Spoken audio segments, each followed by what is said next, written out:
generally kind of do this talk, and I talk about how we create characters and how we, more to the point, create organic characters for our stories.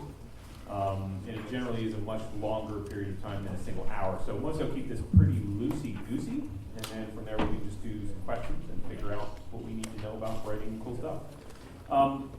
Just to give you a sense of my journey as an author really quick, I started writing in game design for pen and paper role-playing games back in my 20s. Woo-hoo, right?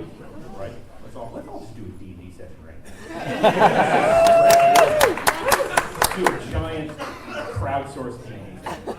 I would seriously do that if I had that planned out. It'd be a great character lesson. Yeah. I wrote those for over a decade, maybe 13, 14 years. I committed about 2 million words to the game industry, generally for a company known as White Wolf Game Studios. Nice. Vampire Role, yeah, thank you. You know the dark side. So from there I knew I wanted to transition into writing a novel. And I had been writing novels all along. I'd written 5 novels during that time, both before and during my freelance writing career as a game design guy.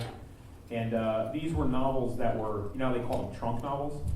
These were like literally trunk novels, like they should be in a lead-lined trunk buried deep beneath the earth. Should they ever escape, they would haunt the house like, you buried a house on it and be poltergeist all over again. They were really super bad, and part of the reason they were super bad was that I was using these novels to chase an idea of what the market wanted and what I thought would be a publishable novel. They were not really me writing books from the heart and writing books that I wanted to write. And so these were not organic books. These did not come out of me. These were books that were sort of, I felt like I had to force upon the world, which is not really how you should write things. So I finally kind of hit like a bottom point where I was like, I need to figure out what I'm doing here. And I'm going to write one last book, my effort book, so to speak, where I'm going to throw all the conventions out the windows. I'm going to write, this character called Miriam Black, and she's a super unlikable protagonist, and it starts with her looking in the mirror, which is a no-no, and I think there's a weather in there, which is a no-no, and it's in present tense third person, which at that point was not a super big common thing, though young adult was helping to sort of push that at that time. And it took me 5 years to write this book. So part of the reason it took me 5 years to write this book is I just didn't know what I was doing. I felt like, you ever go into a store, like a bookstore or a music store, you just don't know why you're there. Like, before you walked through the door, you had a purchase in your mind, and then you walk through it, and you have no idea. Or you walk into a room, and you're like, I came in here to get something, and I don't even know if this is my room now. I don't know whose dog is that. I don't know where I am.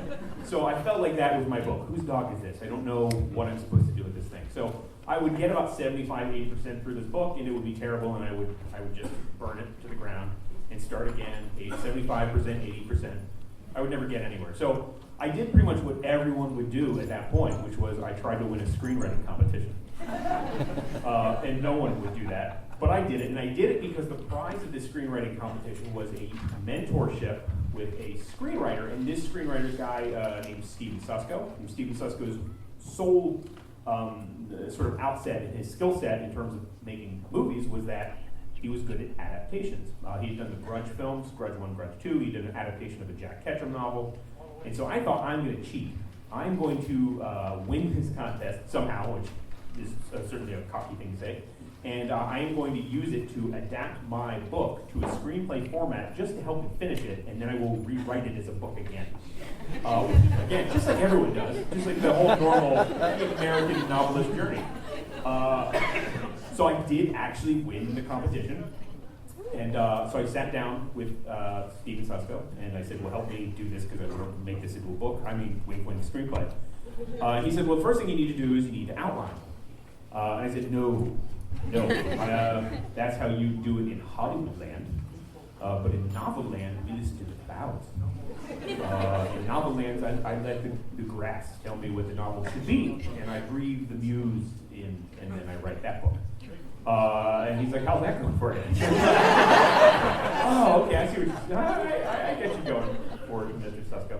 So it went through my, the training montage of me biting a belt and punching frozen beef and whatever I was doing, jogging uphill in the snow. And finally I did. I sat down for like 2 days and wrote an outline. And that's really all it took was like 2 days. There were 2 miserable days. I hate writing outlines. I hate writing outlines now, and I feel like I've been doing this for a very long time. I still hate it, despise it every time I do it, and yet, after those 2 days of the punching and the belt biting, I had a finished book. I mean, at least I had the shape of a finished book. And so I was like, okay, I need to do this. Because then I was able to simply transmit it to novel format. I was able to take what I had written down in this little 3-page thing and turn it into a 300-page thing. And next thing I know, I sold a book. And from there, I've got about 20 novels published, including some little self-published independent release called Star Wars Aftermath. Star Wars? I'm surprised. I didn't know that's a thing. I didn't know it was popular. So that was an interesting moment for me, because what some people take away as the lesson from that is that you should outline your book. And that is not my lesson to you. I don't know that you need to outline your book. What you do need to do is you need to work through your process. You need to figure out how you write. And because we start off not knowing what we're doing. I mean, it seems easy, like we'll just put words after other words, and then put periods and maybe occasional exclamation points, and then string them all together until it says something, and then send it to an agent.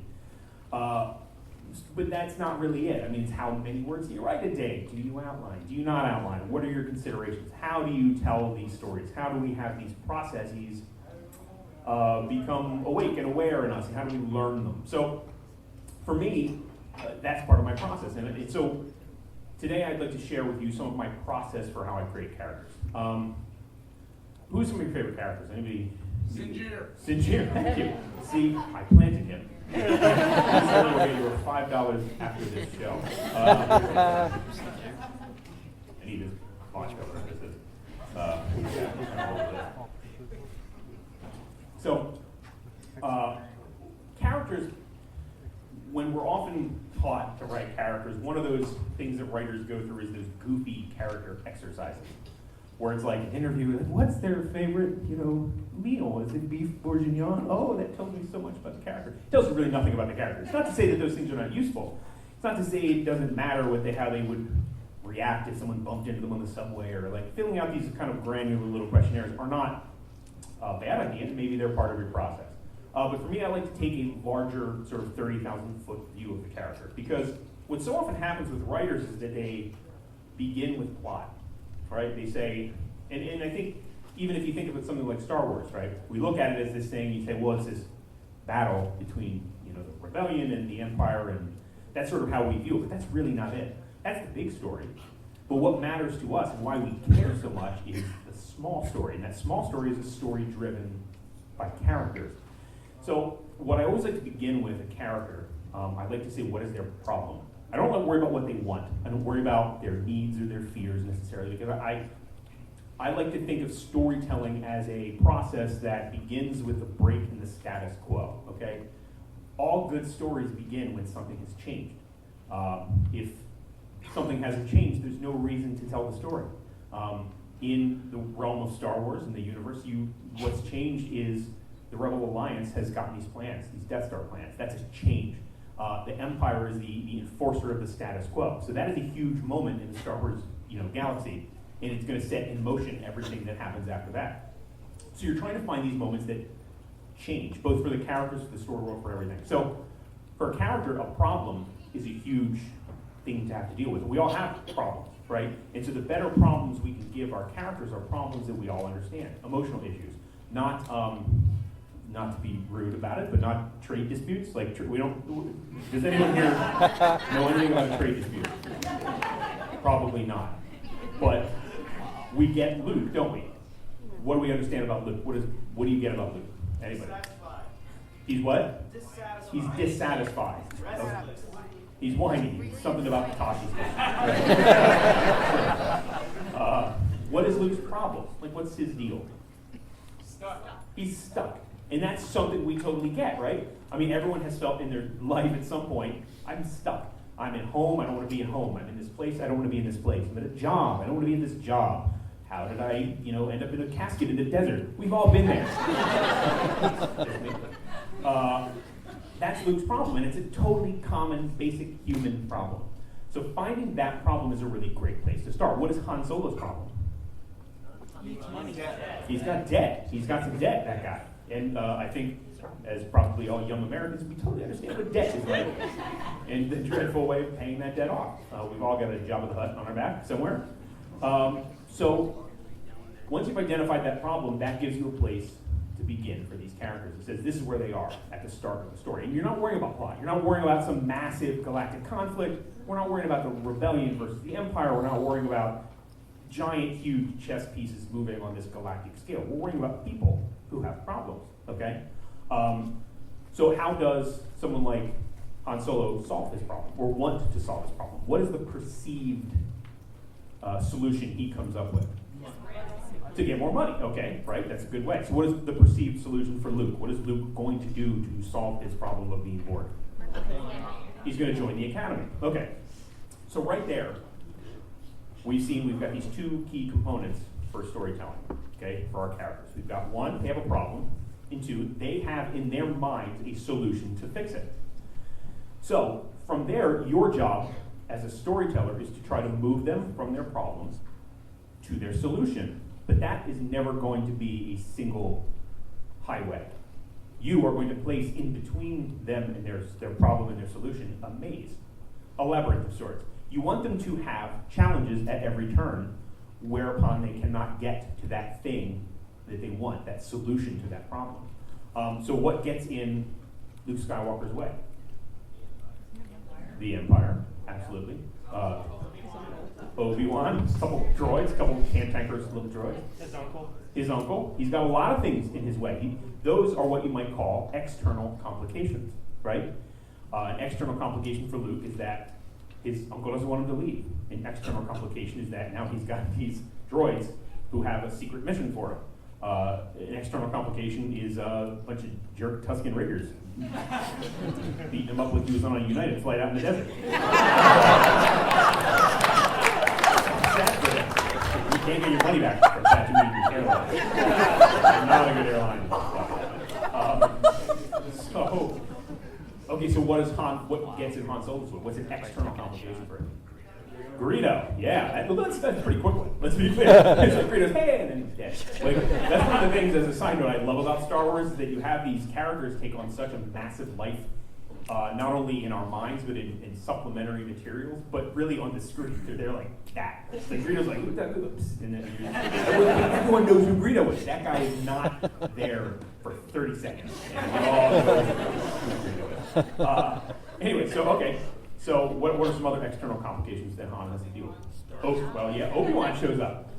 Leia is definitely an external complication, but then Leia also lets me segue into the other thing, which is an internal complication or a limitation, which is to say you have these things as part of the labyrinth separating a character's problem from their solution that are external, right? They are physical threats. They are actual roadblocks that stop them from achieving what they want to achieve. But then there's also this internal stuff, all the character stuff, who the characters are that cause them problems. Because often, especially in certainly more literary stories, we stand in our own way. Characters stand in their own way. But that's true too in genre stories.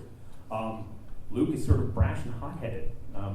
He doesn't really know much about this whole Force thing. He's kind of not really ready to focus. Certainly he looks at a lightsaber like, it's like, what's in this thing? And then you're like, you're going to lose an eye that way. Possibly your whole brain. What are some other internal complications that Luke has to deal with? Responsibility. What's that? He only stays at home because his uncle wants him to stay home, but he does that because he feels responsible. Right. He's kind of obedient and responsible, but that leads him to sort of regret. What else? He's very naive. That's absolutely true. He whines. Tashi's dating. What are some internal complications that Han has to deal with? What does it say, Alana? Selfishness. He's selfish. Okay, sure, absolutely. He has this struggle of what he wants versus what the rest of the world wants, what the rest of the universe wants. Certainly what Leia wants, what the rebellion wants. Sure. What are some other internal complications? What limits him as a character? What's that? His ego. Ego's good. What else? Someone say doubt? Yeah, self-doubt. Okay, describe that a little bit. He doesn't trust himself. Sure, he doesn't trust himself. Okay, that's good. He always runs away from the problem. He always runs away from a problem. That is definitely true.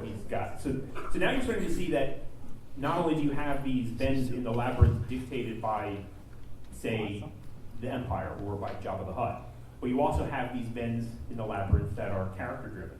they're the character's own selves defeating their own selves or standing in their own way at the very least. So between those types of things, you have a journey for your character. You start to see that every time you place a new bend in the maze, right, you are creating plot. You're not having to create plot from the beginning. You're not having to say, well, this is a story about the Empire, and then the Empire does this, and then the Rebellion does that, and then how do these characters fit into that? That's the wrong way to look at it. It's like asking, well, the skeleton goes on outside the body, right? We just staple it to this jelly bag, and then I'll just move around for a while. No, that stuff is inside. It's the human stuff that matters, not the internals. So that allows you to sort of create this interesting journey. Because here's the reality is, plot is really just a sequence of events that you reveal to the character, to the reader. That's it. Plot, we like to think of it as this big, well, the plot is this massive, twisty, it's not really a massive, twisty thing. It's an arrow through an apple, and that's your path through the apple. But it's the rest of the apple that is most interesting. It's the story, it's all the character stuff, it's all these like nitty-gritty bits, who they are, why we care. You can create an inorganic external plot by making the story, quote-unquote, plot-driven. And we've all seen films or read books where it feels like the plot is driving, where it feels like the characters are making decisions based not on the characters that have been established, but more because, well, I just need them to get there. The plot needs them to be at that place. The plot needs this thing explained at this particular point. Has anyone ever seen anything that feels like that to you? Yes. Yes. Well, let's talk some examples. Maybe you got some good examples. Transformers movies. One of many sins you could argue that those films commit is that. They do feel very plot driven. They feel like the characters are not necessarily driving the plot. And you can usually test it by saying, like, does this movie exist without the character? If you replace the character with a lamp, does it still pretty much happen anyway? And if you can, then that's a pretty good sign that they're not in charge. They're passengers and not drivers.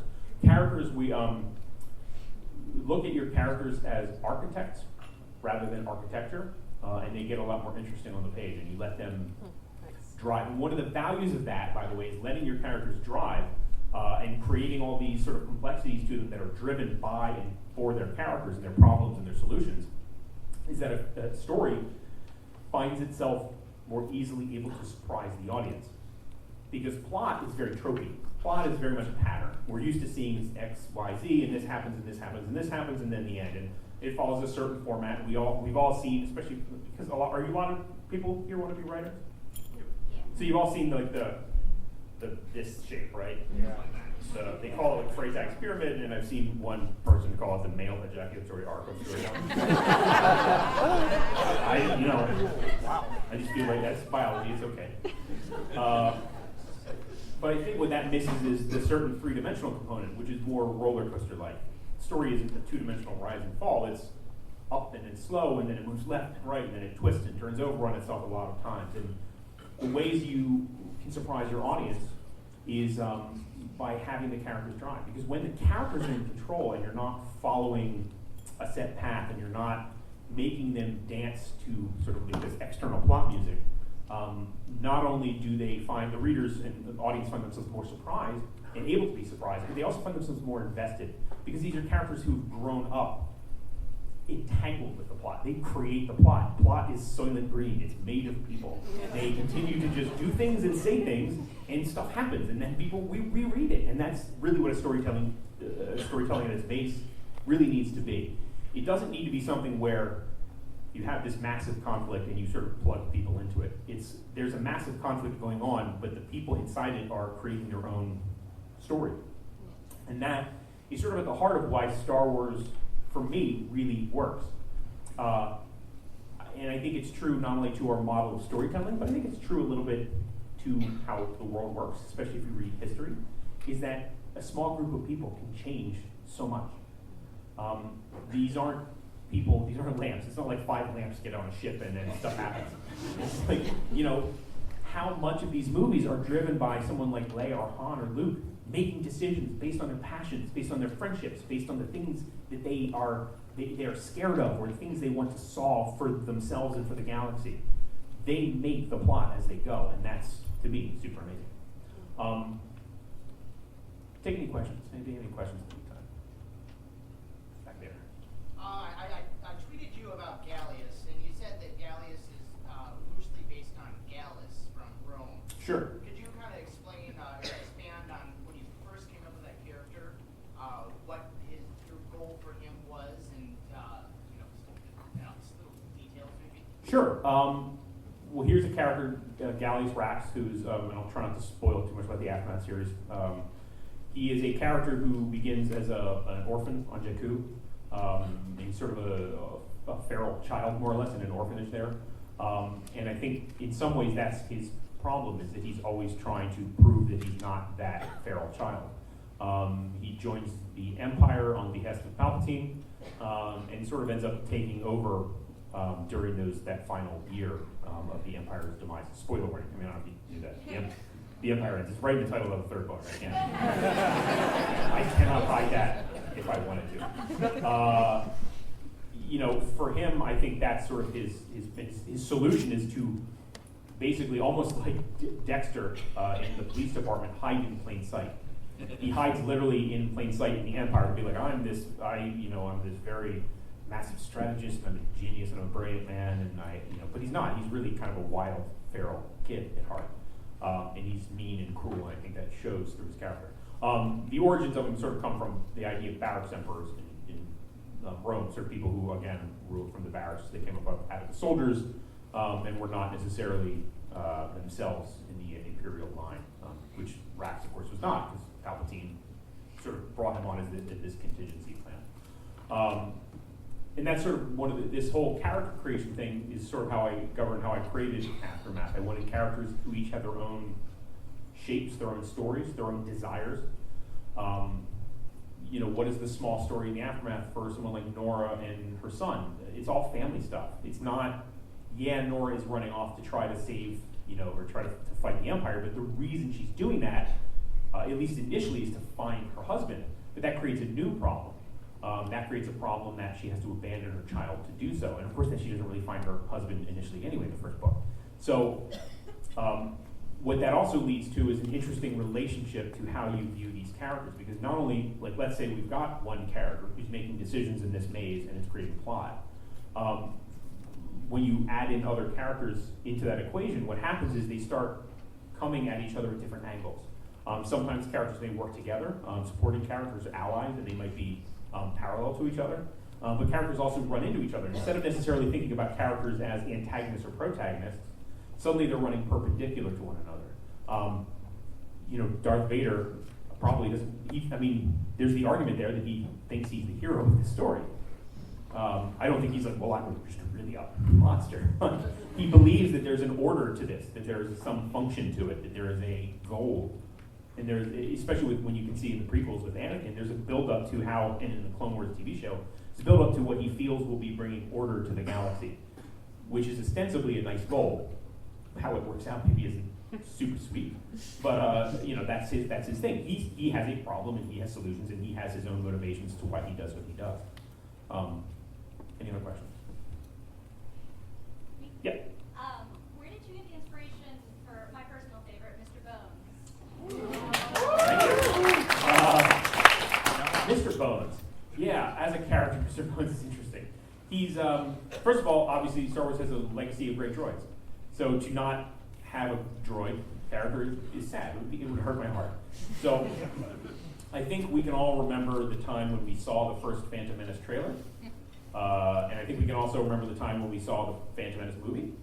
And I think sometimes there's a divergence there between what those two things represented for us in expectation. And that's not a dig against the Phantom Menace, which is a movie I love and watch many times. It's just that the trailer, especially that first one, which sets up these snapshot moments, sets you up with I don't know what's happening. I want all of it in my head now. And so when you see that and you see these droids come over the hills and they have this massive tank, and these droids look like vulture robots, they're terrible. They're skeletal, and they have these vulture-like heads. They terrify me. And then later you learn they're just lightsaber fodder. They're just idiots who's like, Roger, Roger, now. And then like my dog could take down a small battalion of those guys. They're not super effective.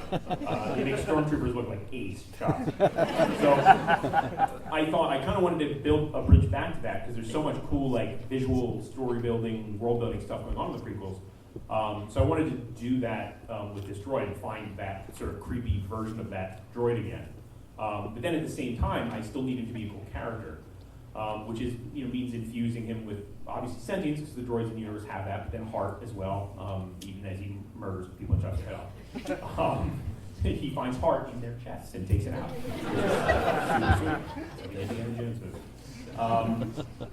And to give him purpose with Temmin, sort of, and to make him part of Temmin's story. Because Temmin really doesn't have anybody. He has his aunts and he has his mom's gone, so he builds this droid to be his best friend, which is sort of sad when you think about it.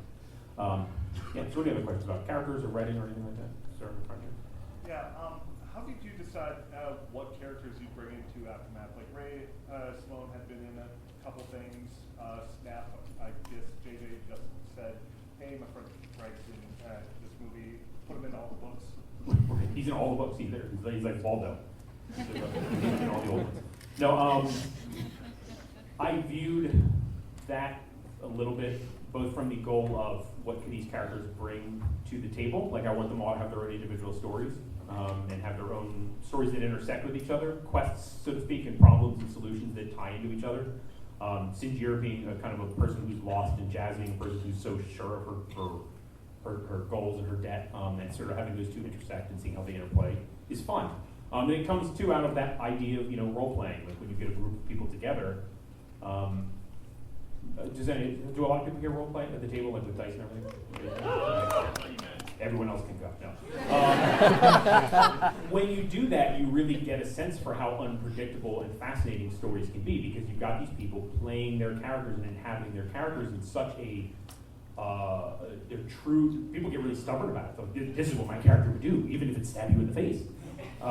And so they kind of stick to these character goals, and then once you get 5 or so people together with these different characters, suddenly the world becomes way less predictable. And as someone who's a storyteller or someone who's a game master at the table or a dungeon master, and you're like, okay, so here's the dungeon or the tavern, and there's a guy over at the bar, and he wants to hire you to go get the mantle of Throng or whatever it is. And they're like, no, we drink and fight an orc. You're like, what?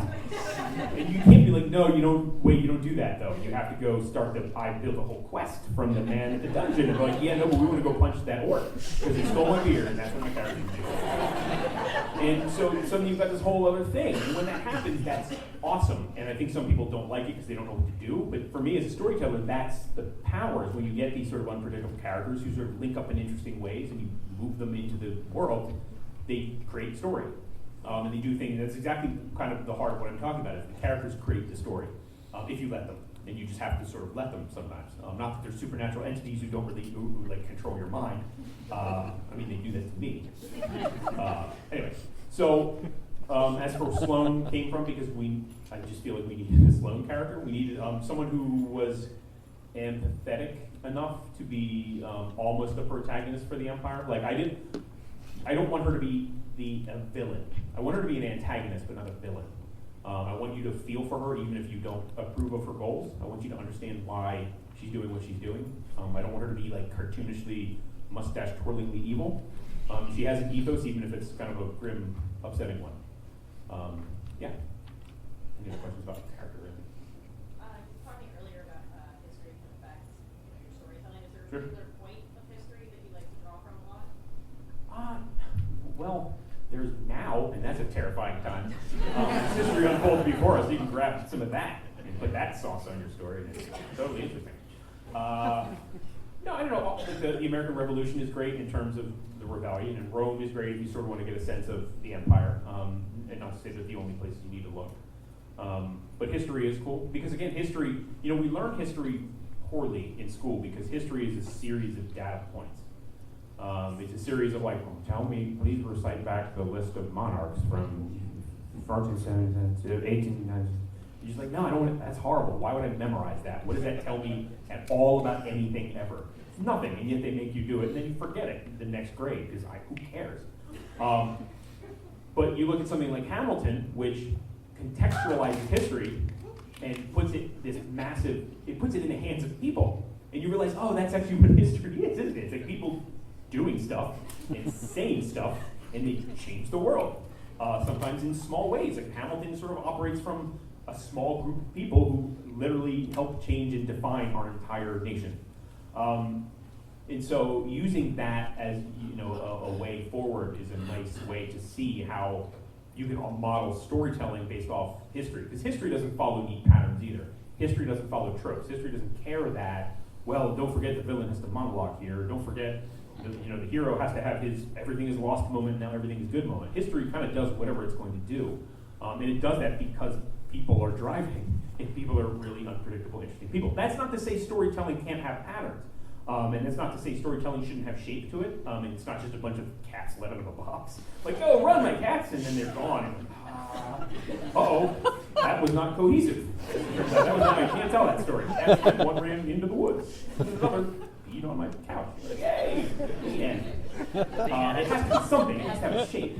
But that shape can be, more easily defined and governed by giving the characters these problems and these solutions rather than forcing thought upon them. Any other questions? Sir with the beard? Does your process change looking at a one-shot versus a trilogy as far as character development?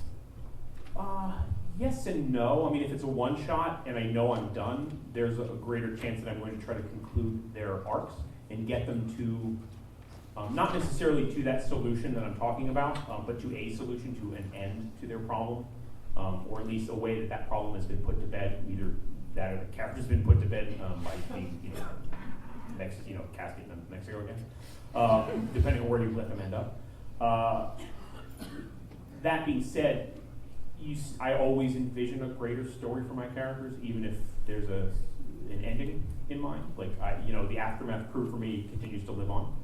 They have other stories coming. I don't necessarily believe that is a period on the end of that sentence. I don't know if I'll ever get to tell it or if someone else will get to tell it, but I always sort of write in mind, in ways, I write in arcs, so I want them to conclude something, but there should always be more. Again, unless they're just dead, but dead is often not that interesting for characters.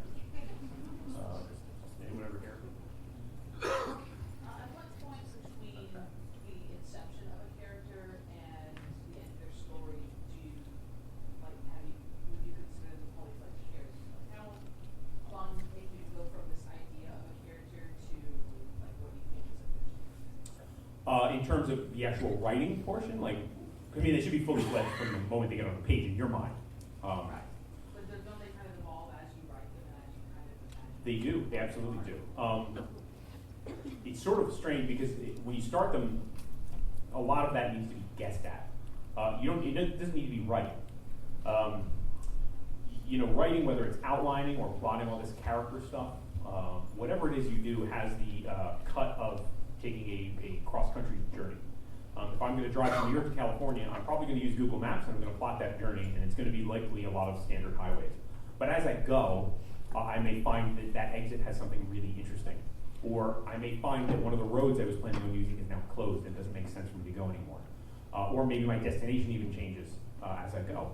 And there's sort of the practicality of when the rubber hits the road, the story can change and the story can grow and the characters can go in different directions. But it's still good to have a sense in the beginning who they are. And again, that's why I like to have that problem, solution, limitations, complications dichotomy in mind, because it gives me a sense of their roundness from the beginning. It's not like they're not tabula rasa. They're not like I'm just a bird who knows nothing, and then I have no history, and then I appear. Sometimes I read that from new writers where the characters don't feel like characters from that first sentence, but they have to be. They have to be someone who wants something. They have to be someone who's challenged by a problem. And instantly, we need to know the stakes on the table for what can be gained, what can be lost for these characters. And speaking of stakes, Star Wars is another great example of not only when the stakes get raised, but the stakes get transformed. And stakes, again, defining them as what can be lost or what can be gained by them confronting their problems and trying to find a solution. So in Star Wars, the stakes seem fairly clear. It's kind of this whole Empire battle, right? And Luke's stakes are a little more, over time, personal toward a vengeance side of things. Well, there's this Vader and he killed my dad, and so I'm going to get him. But it's an Empire, and Empire does so much. It's a great example for how much it does differently from the first film, how the shape of the story is so much different, because the stakes transform to something far more personal and emotional.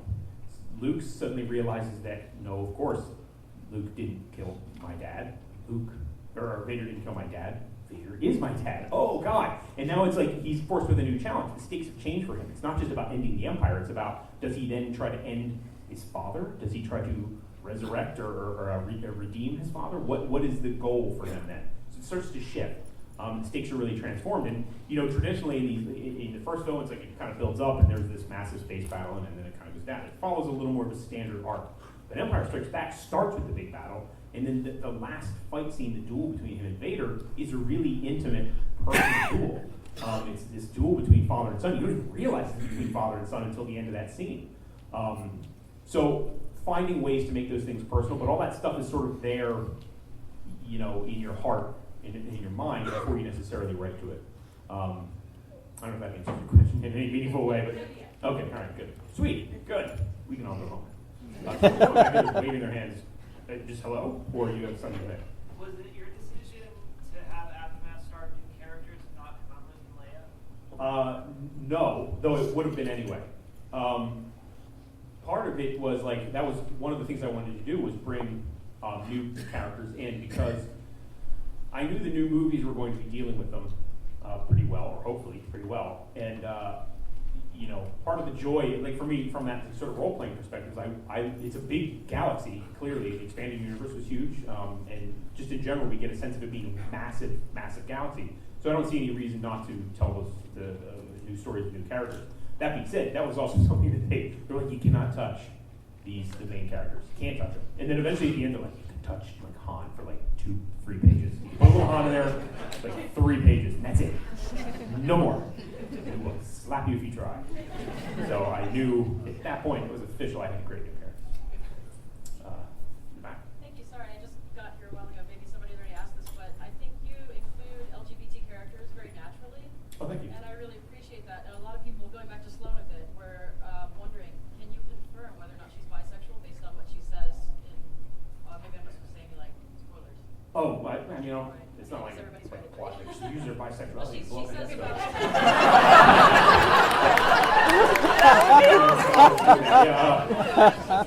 I don't have a husband or a wife. And Yeah, I thought that was really a natural way to kind of say that, but a lot of people apparently didn't pick up on it, or Yeah, that was always sort of my feeling for her, not so much like in a overt or salacious way, just because Sloane to me, I know this is going to sound strange, Sloane to me strikes me as a very, very, very, very pragmatic, practical person. And so to me, she just feels like a person who's like, well, why wouldn't I choose either one if it works for me? Like to me, it wasn't necessarily like a sexual thing so much as that she just felt like a very pragmatic, that's a pragmatic decision for her in a way. well, thank you for that. Yeah, sure. Have you ever thought about Jazz standalone series, or like what she does with her own character? I think about it all the time. I think about Star Wars literally all the time. So I do.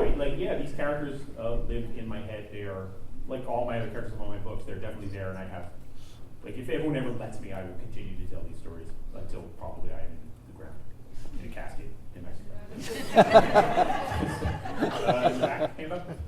Yes, you, ma'am. Zach.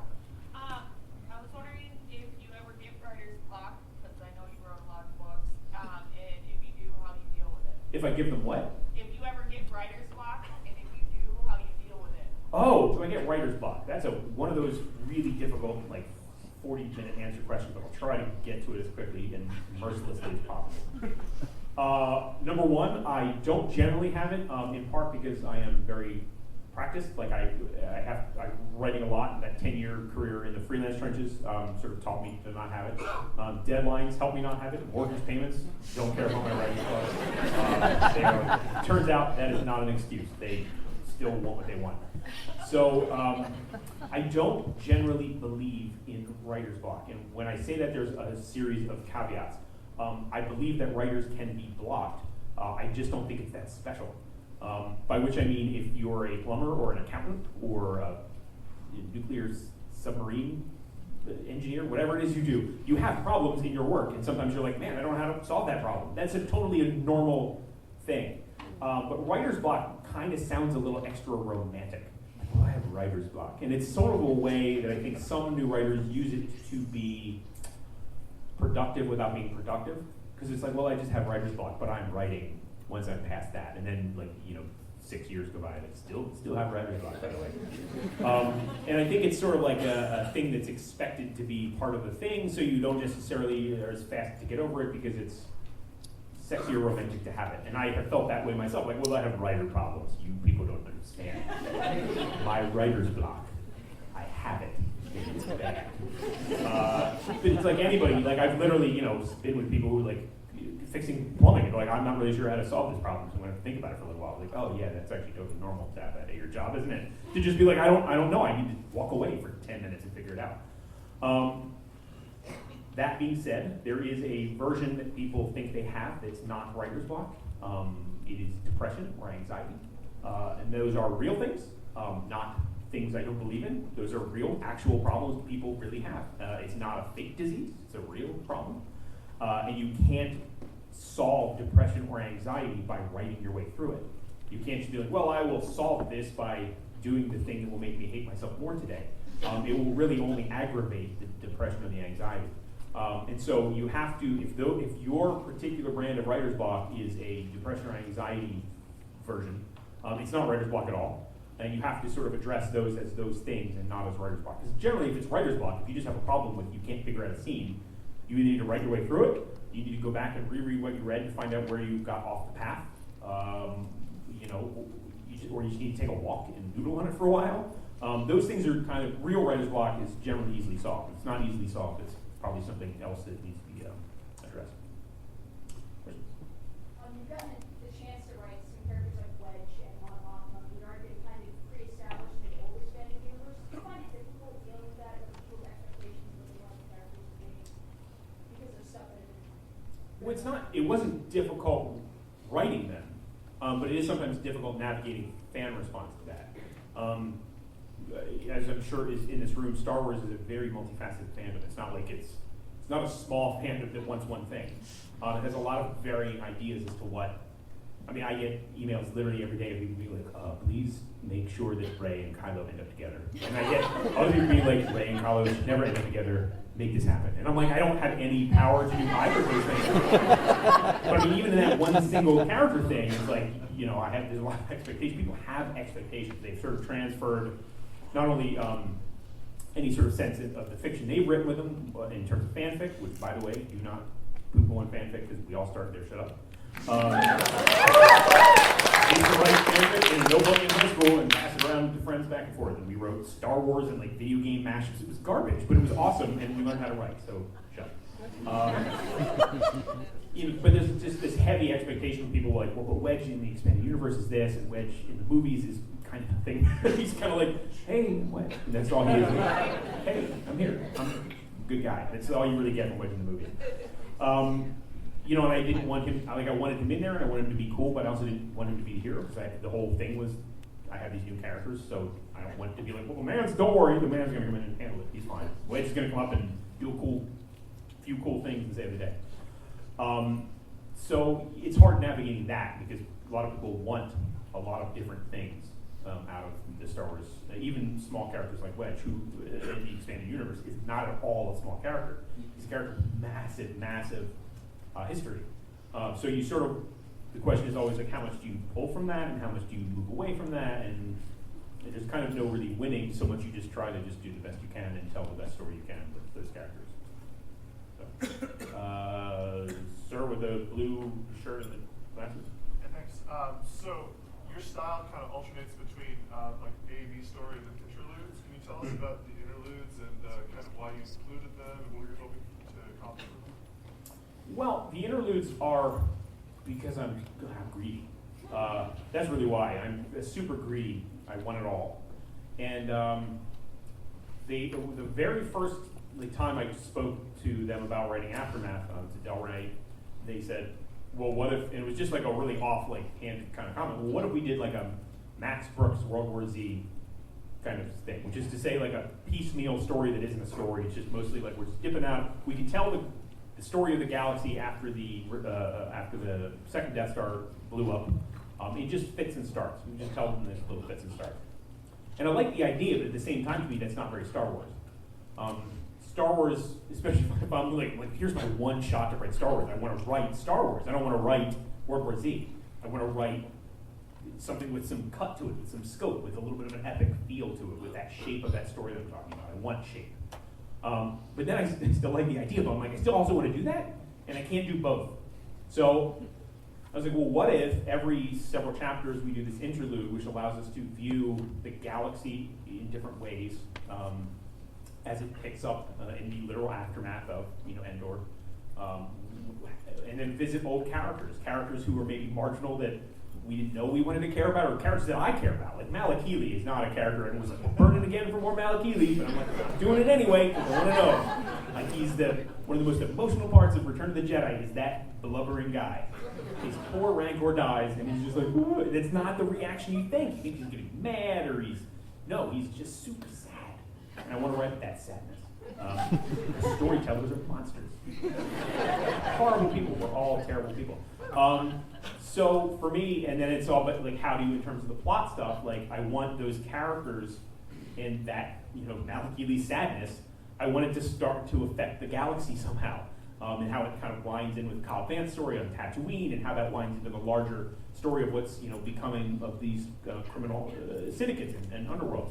So it's a chance for me to find these little character moments and to see how it is both affected by the galaxy and the chaos in the galaxy, and how it can in turn re-affect it. Again, leaving characters as being the driving force and viewing these. Because another thing, they were like, well, okay, what if the interludes were just like news stories, like data points? And I know some people do read sort of genre fiction for like data points. Well, like this person blew up this person, and then this accord was signed, and everything's fine now. But I really wanted to approach them from a character perspective, like the family at the dinner table, who's arguing, one's kind of rebel sympathetic and one's empire sympathetic, and having that fight over the dinner table is interesting to me as characters. So, Sir Green. Yeah. Did you experience any pushback or any sort of specifically positive reactions from higher ups about touching on Jar Jar Binks in interlude? No, I didn't actually. To my shock and awe, I put it, like a lot of times, like sometimes I'll lead up front with my outlines as who or what I want to touch on in the interludes. I don't want to maybe talk about this or go into this space or go into this space. The Jar Jar one I kind of kept a little close to the vest. I'm like, I have an idea, and I've been cooking on it for since Life Death. So I sort of have a way to do it, but I need it to work. I need it to be earnest. It needs to be it can't be a joke. Like I don't want it. Like on the one hand, it feels like I'm trolling you, and I am. But then the real troll is that you care. And I need it to work. I need everyone to feel something from this. And so I sort of just like quietly slit legs, like in the book, like it's in there now. Just don't read that. And I was very fortunate. They all sent me very nice notes backward, like, yeah, no, this is very like I saw what you were doing at first, and I was like, no, and then yes. Then yes. No to yes. So that's, for a storyteller, that's a great moment. But again, from the character perspective, to sort of talk about that from a character thing, that's sort of what we want. We want there to be a character moment, and that's why you care.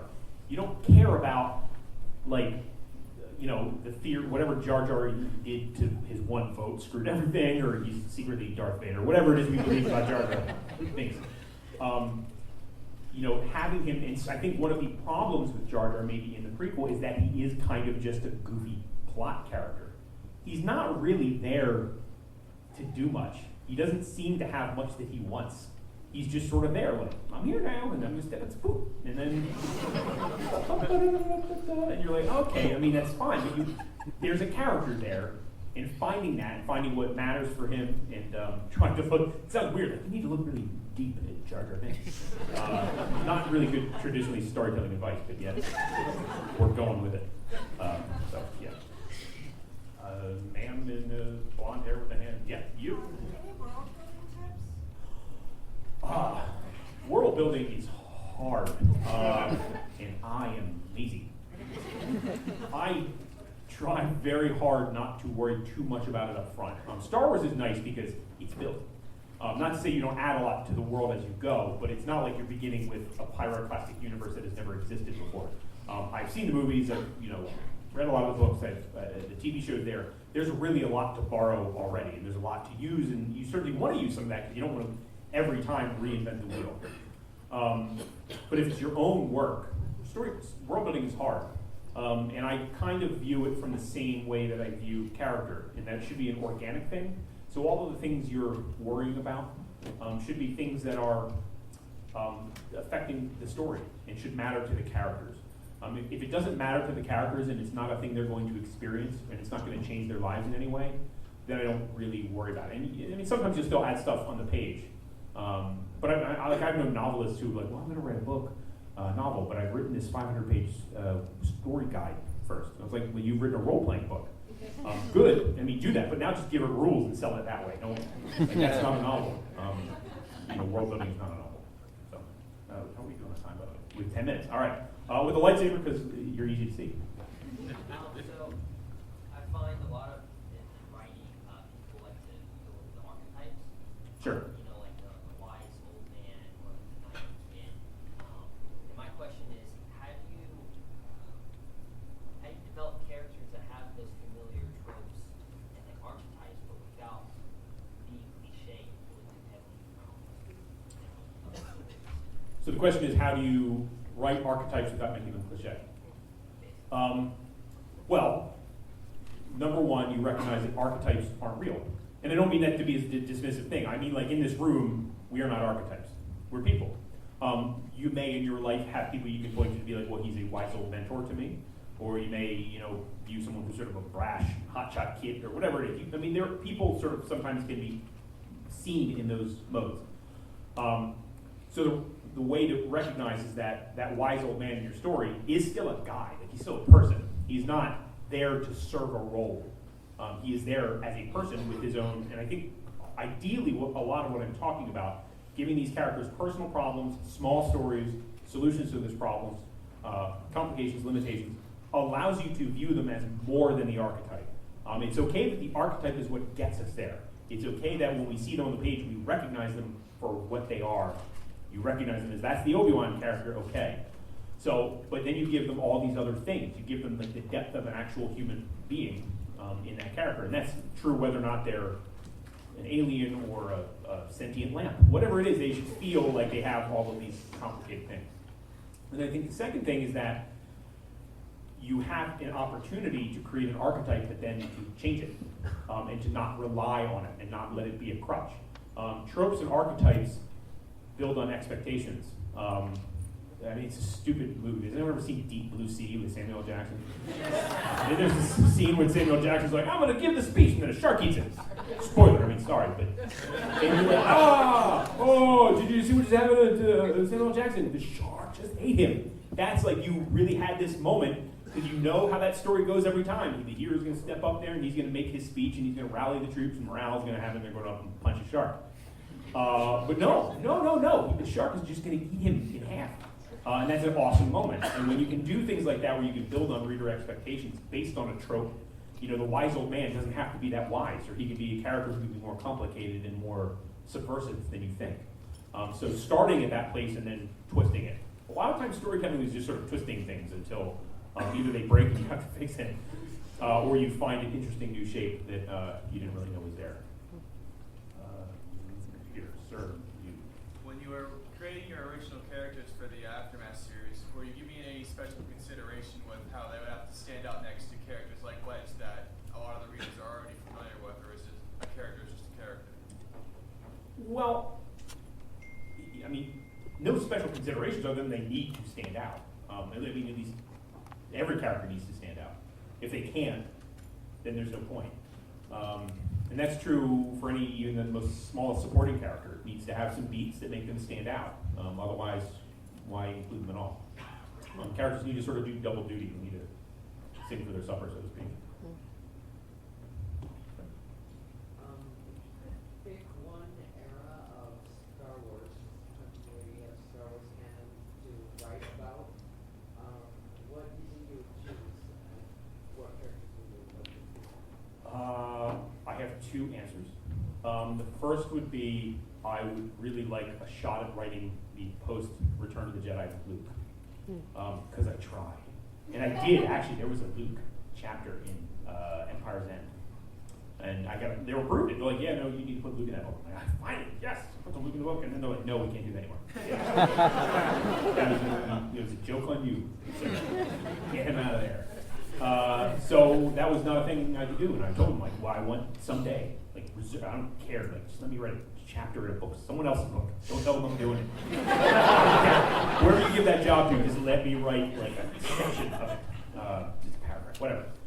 So I would totally, because that's this massive uncharted frontier in terms of the narrative of Star Wars.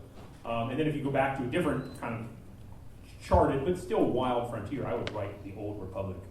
But I actually had HK-47 briefly in the Aftermath, the first book, and I was not allowed to keep him.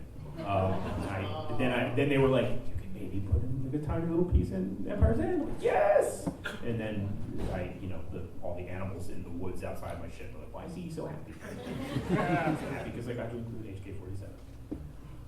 So, actually, certainly with the hat, sorry. Thank you, sir. So my question would be is, so when you're taking the main character, kind of building your main character, you're really like where he's coming at. You haven't really put in that kind of central flaw or that central problem.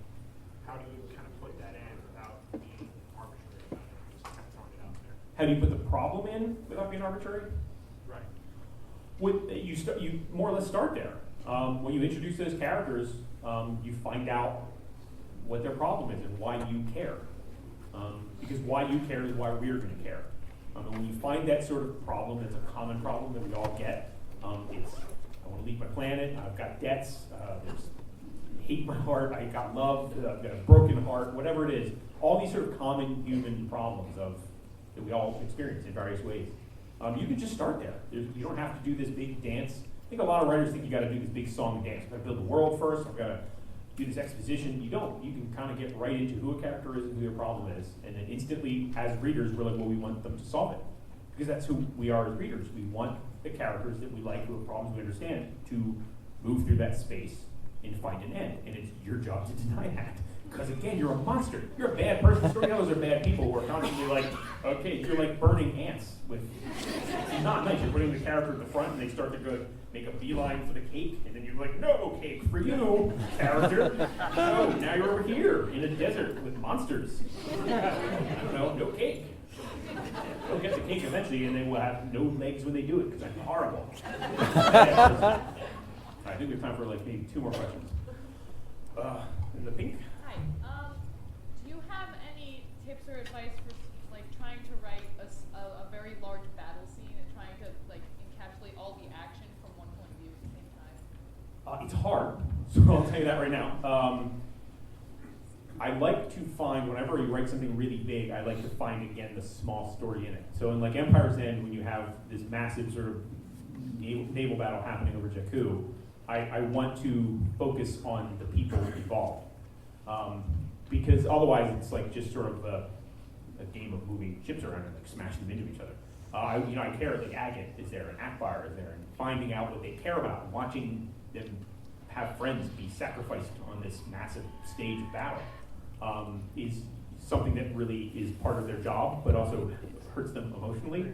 And that is our bread and butter, is hurting them emotionally. And then by proxy, hurting the reader. So it's like finding the small stories and finding the character lenses, the perspective to what they see, and what they see helps us see it, helps the reader see it. If you can find the way through the story that lets the reader understand it through the lens of a character, especially a character they know or like and isn't a new character, isn't a surprise to them. I think that contextualizes it, because a lot of stuff, if you don't contextualize it, it's just sort of noise. It's just details and data and noise on the page, and you're trying to find a flow to it and a perspective. So I don't know if that answers your question, but start with the chops. You have a really unique, or I don't know, unique for me writing style, writing in the present tense. Sure. I wanted to know, what do you think is the strength in doing it that way? Well, some people I know are not necessarily a fan of present tense in the books, and I'm okay with that. There's a lot of advantages and reasons why I used it. Number one, I know it sounds strange, but it's in the crawl, the Star Wars crawl. So I wanted to write and capture the sort of dynamic, this is happening right now, that sense of the crawl, like you are literally being dropped into a story, and it's unfolding as much as it's like a galaxy far, far away and long ago. It's not, it's happening on the screen, it's evolving alive and dynamically before you. So it gives you the advantage to tell sort of a story where it's not like you're looking at a painting, it's like you're watching Bob Ross paint it. And if anyone's ever watched Bob Ross, the show, the man with the afro, you always get the sense that he's about to ruin his painting. You see about 20 minutes in and you're like, he screwed one up finally. Here it is. Gotcha, Bob. This one, you're gonna crash that plane. That paint plane is dead. You ruined it. And then somehow he's like, and then we do some happy little things. Like, psh, psh. You're like, oh, it's beautiful again. Bob did it. He got out of that fall. With his free fall with his paint plane. So I like that sense of like when you tell a story in present tense, it feels, to me at least, in a dynamic way. It feels like you're really like, I'm on this ride. It's not a say, where once upon a time, this happened and this happened and this happened. It's like, this is happening right now, pay attention. Anything could go wrong at any moment. And that's exciting for me, both as a writer and as a reader, to read that. And then the third thing is that, in trying to write these days, you're trying to stay ahead of an audience, both in terms of an aging audience and a new audience. And the new audience is a lot of people who come up on young adult. And young adult is nearly always present tense. And so writing with that sense of urgency and dynamism is for me useful. I think we're out of time, right? 6 o'clock, we're done. Get out.